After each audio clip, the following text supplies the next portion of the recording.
नमस्ते, welcome to टेक्स्ट्रोफ। 23 जुलाई 2024 को हमारे फाइनेंस मिनिस्टर श्रीमती निर्मला सीतारमण जी ने यूनियन बजट 2024 प्रेजेंट किया है।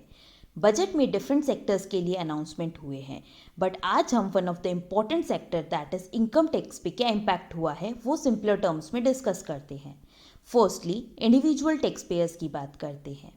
आप सबको याद होगा कि लास्ट बजट में न्यू टैक्स रिजीम को प्रमोट किया गया था। इस बजट में भी main emphasise new tax regime पर ही है। टिल AY 2024-25 न्यू रिजीम में रेट्स इस अकॉर्डिंग है, बट बजट में इस स्लैब स्ट्रक्चर में कुछ चेंजेस किए हैं। यहाँ सेकेंड स्लैब में टैक्स ब्रैकेट को 1 लाख से बढ़ा दिया है, तो अब 3 लाख टू 7 लाख पे 5% रेट होगी, जो पहले 3 लाख टू 6 लाख पर थी।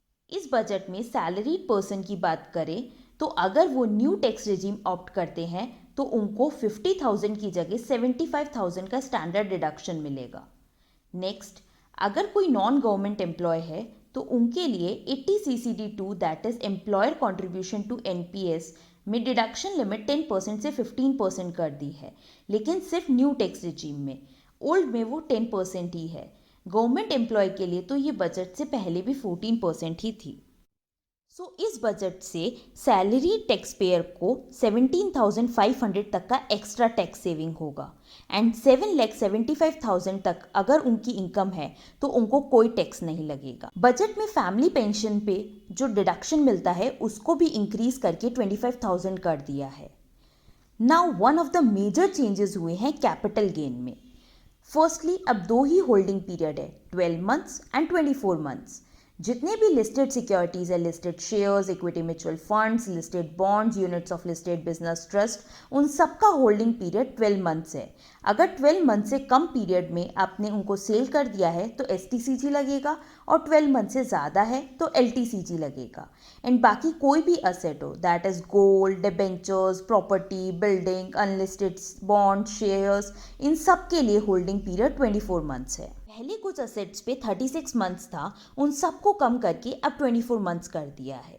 सेकेंडली, कैपिटल गेन की रेट्स की बात करें तो इसका इफेक्ट 23 जुलाई 2024 से ही अप्लाई हो जाएगा, इमीडिएट इफेक्ट से। शॉर्ट टर्म कैपिटल गेन में सभी लिस्टेड सिक्योरिटीज़ के लिए रेट 23 जुलाई या उसके बाद के ट्रांसफ़र के लिए 20% कर दी गई है, जो पहले 15% थी। लेकिन लॉन्ग टर्म कैपिटल गेन में इस बजट में एग्जेम्पशन लिमिट बढ़ा दी है। अब 1,25,000 तक की लॉन्ग टर्म गेन पे कोई टैक्स नहीं लगेगा। लॉन्ग टर्म कैपिटल गेन के लिए रेट अब 12.5% है सारे असेट्स के लिए, जो पहले लिस्टेड सिक्योरिटीज़ के लिए 10% थी और बाकी के लिए 20% थी। अनलिस्टेड बॉन्ड्स एंड डिबेंचर्स के केस में लॉन्ग टर्म हो या शॉर्ट टर्म, वो एप्लीकेबल रेट पे ही टैक्सेबल होंगे। One of the major change इस बजट में ये हुआ है कि उन्होंने LTCG पे जो इंडेक्सेशन बेनिफिट मिलता है वो हटा दिया है। अब इन्फ्लेशन लॉस का बेनिफिट जो इंडेक्सेशन से मिलता था वो अब नहीं मिलेगा। नाउ गवर्नमेंट ने फ्यूचर एंड ऑप्शन पे STT रेट्स इंक्रीज कर दी है।